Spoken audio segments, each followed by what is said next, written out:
What a season it has been.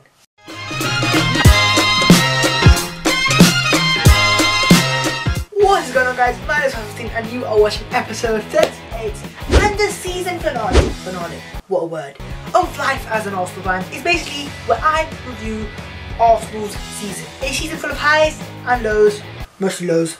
This is going to be interesting. So the way the video is going to go is that firstly I'm going to discuss 3 10-point games, 3 games that I thought would define Arsenal's season. After that I'm going to go and name my top 3 players for Arsenal this season, players that I think have stood up throughout the whole season. After that I'm going to go through the lowest point of the season and also the highest. I think you already know what that's going to be. So yeah, and to round it all up, I'm going to rate everything out of 10. So yeah, it's going to be interesting. Very interesting. Let's get reviewing. Come on, Arsenal. Okay. First, let's go for the top 3 games. Game number 1 I've talking out is, it's a game that I think changed the course of the whole Premier League season, not just Arsenal, especially in the title race. I've gone for Arsenal's 3-0 victory over Chelsea. So wow, what a game it was. I mean, I was at the game live, you can see my vlog already. And it was almost the game that I thought Arsenal changed. And wow, we've beaten Chelsea the first time. It was the first time we scored against Chelsea in quite a bit as well. So it was a game that I thought would tend Arsenal. Instead, it acted as a arse kicking to Chelsea, and we somehow awoke the beast that was Chelsea hiding since last season. And once they woke up, it's just been all the Chelsea guys. They won the league after Arsenal beat them. If it wasn't for that loss they took against Arsenal, the way they took the loss, I don't think Conte would have changed formation. You never know, he might have continued formation. For me, the reason why this defines season is because it shows how Arsenal didn't progress. If Arsenal kept that consistency throughout the whole of the season, we would have been up there, challenging for the league or even win the title. But what happened to Arsenal, we went stale.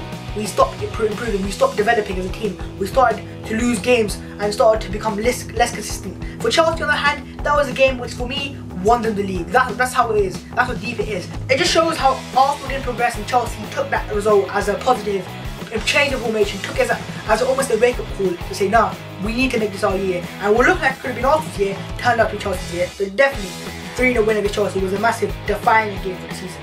Second game. Now I could have chosen quite a bit of losses for this. I could have gone to the Bayern Munich 10-2, I could have gone to the Tottenham 2-0 loss, and also could have gone to the loss against Liverpool. But instead I've chosen to go for the 3-0 against Crystal Palace. The reason for this is because they're all losses and they're all big losses as well.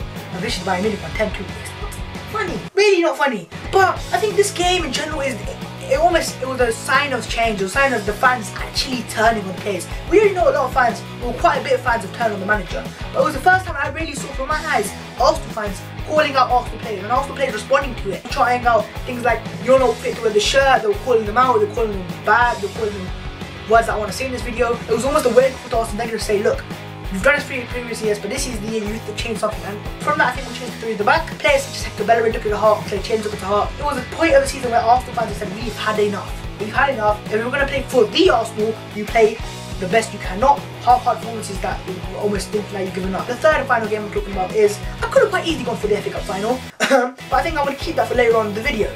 So instead I'm going for Arsenal's 2-1 victory over Man City at Wembley. Not only because of the significance of the results getting us to the final, it was almost as if the pressure of Arsenal. Man City were a team that no one really gave us a chance against them. They had I think it was a game that a lot of players came through. People like Gabriel came through that game. People like Rob Holding came through that game as well. And also Champion played fantastic as well. I think it was almost a game that defined a lot of players on our team that game. I think that was a turning point of the season. I don't think it really league-wise changed us before for the FA Cup, but to get to the final after such a poor season, I think that was a massive game for Arsenal.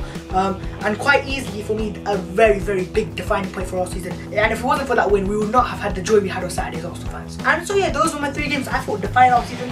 If you disagree, go comment down below your 3 games or any games you think should be instead. The next part I want to talk about is the top 3 players. So yeah, 3 players I feel have been outstanding for Arsenal. They've stood out compared to other players in the team. So first I want to go for a surprise inclusion. This wouldn't have happened if it wasn't for the performance against Man City, and performances against Stoke City, performances in the FA Cup final in particular. Rob Holding. Yes, Super Rob. Yes, I've heard the Chinese better than Cannavaro. Do you disagree with me? How is he not better than Cannavaro? Okay, only joking. Don't dislike the video, please. But yeah, Rob Holding. I mean, what can I say? What's a player he has become? The way he's developed into a player almost so reliable for Arsenal, and to a point where people are comparing him to Cannavaro. People are almost calling the next England captain. I'm not going to go that far yet, but certainly a player who has absolutely the world at his feet. Arsene Wenger has brought a lot of good signings in, but he, for me, has been Arsenal's best signing, even over Mustafi. Because for me, he stood out. And for £2 million, if he was £50 million, we'd be raving all over him. The English press would be raving all over him. And I think it's only a matter of time before he gets his first England call up. But definitely, fantastic first season for Rob Holding. what a player he can be. Future of Arsenal, definitely. Number 2, I have Alex Oxlade-Chamberlain. I think Chamberlain for me was a player at the start of the season where I said to myself, this is your Chamberlain. Don't get injured or stay injury free, God forbid the injuries, and let's show everyone what you're capable of doing. And people calling him a waste of talent, they were calling him injury prone. I think this year Chamberlain really came out with strong start performances. At the start of the year, I think he struggled to get integrate in the team, but once people like Phil Walker dropped off his form, he came in, and since the 3 at the back came in, he has been literally our best player. Couldn't be argued better than Alexis Sanchez, because he's been so good at that right wing back. And even left wing back he played against Chelsea in the final, he looked comfortable. But if he's playing regular football out on the wing back role and performed to the level he has performed, especially with his crossing ability, his ability to defend, his ability to come back and go forward to similar paces, he has been outstanding for Arsenal, and definitely a player who we need to keep hold of. He's got 1 year left of his contract. We need to sign him up like a lot of other players. But what a season he has had. Really, really strong performance from Oxlade-Chamberlain, and that's why he is my second best player for Arsenal. Number 1, who else can I go for? Arsene. Wait, what? Only joking, I have gone for Alexis Sanchez. How can I not mean? 25 league goals, a third year competition, he scored to go in the FA Cup final, he's got double-figure assists around the league, he's been outstanding for Arsenal. I mean, Alexis Sanchez, baby, there's a reason why Arsenal fans constantly rave about him and constantly cry at the fact that we can see him leading in the summer. There's a reason why we want him so much. He is a world-class player. He's been outstanding in the middle, outstanding in the wing.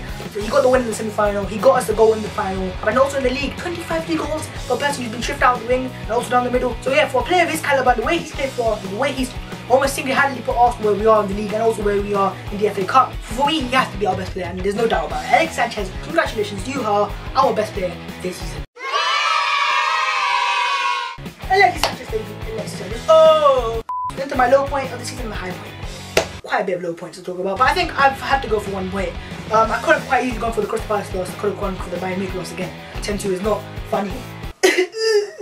Excuse the fake crying, but listen, I have to go for the 2-0 loss against the scums there are Tottenham Hotspur. I mean, that was the game that I literally was about to cry. I mean, since I've been born as a fan, I've never finished under Tottenham. It's a new thing for me, it's a new experience, and I don't like it. I don't want to be a part of it. It was real low point for me as a fan because I can see Tottenham fans raving, I see Chelsea fans raving, I see City fans and United fans, teams on the high, and I see my club still almost move backwards. But definitely that loss, it was a hard loss to take in, especially to the fact that they can then say they had a better season than Arsenal, and also at the point they were going to finish above Arsenal, and let's say Tottenham Day was going to be cancelled. Yeah, it was a real low point, and I just don't want to reflect on it too much because it was really, really bad. Really, really bad. Like Arsenal, next season we cannot let that happen again.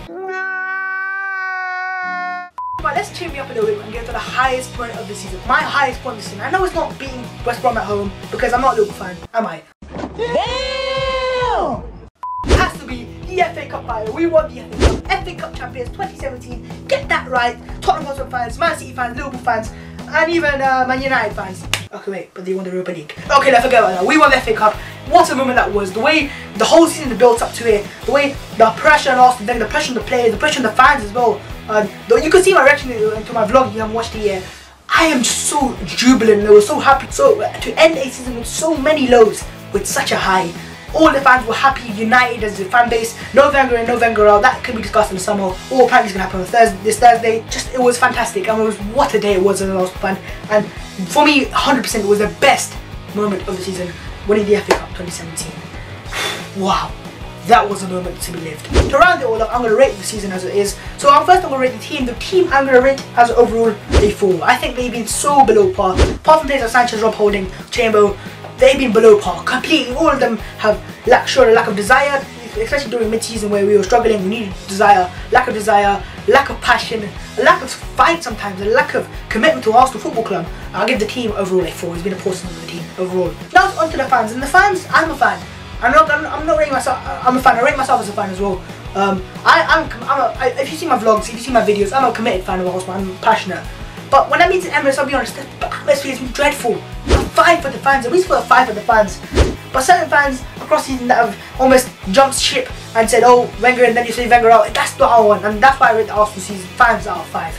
It's been a poor season for us fans. Now we got to the point where everyone's waiting for. I rate the manager out of 10. So. For me, I have to rate the manager 4 out of 10. He's been awful. He's looked tactically clueless. He's been in big games. He's played too naive, too expansive at times, and he's taken a long time to change formation. And even his first season to finish outside the top 4, it's a massive achievement to finish in the top 4 quite for the period of time we were in the top 4. But to drop out of the top 4 after spending money on people like Xhaka, Mustafi, and Lucas Perez, I think the manager in general has had a poor year, and the way he treated the fans as well, they constantly move on to the fact that he hasn't admitted if he's leaving or not. I don't know what he's doing, and I think the manager has been poor, and it has to be a 4 out of 10. Has to be. So, and to round it all off season out of 10, I give them a massive 6. Yes, it's kind of weird. I would have given a 4 if it wasn't for the FA Cup final. Just based on the fact that we won the FA Cup and won a trophy, a 6 out of 10 is satisfactory. But the season's been poor in the league, especially in the league, and in the Champions League we were abysmal. But winning the FA Cup for me just about bumps it up to a 6. Something needs to change. Change that right now, Arsenal Football Club. So yeah, smash the like button if you have enjoyed the video. Subscribe to my channel if you are new. I'm trying to hit 1,000 subs before the start of my school year next year. Also, comment down below anything else you want to talk about in the comments down below. For now, my name is Basswood and you'll be watching episode 37 and the season finale of Life as an Arsenal. What a season it has been. I hope you have enjoyed, because I definitely have. Keep safe, keep smiling, and peace.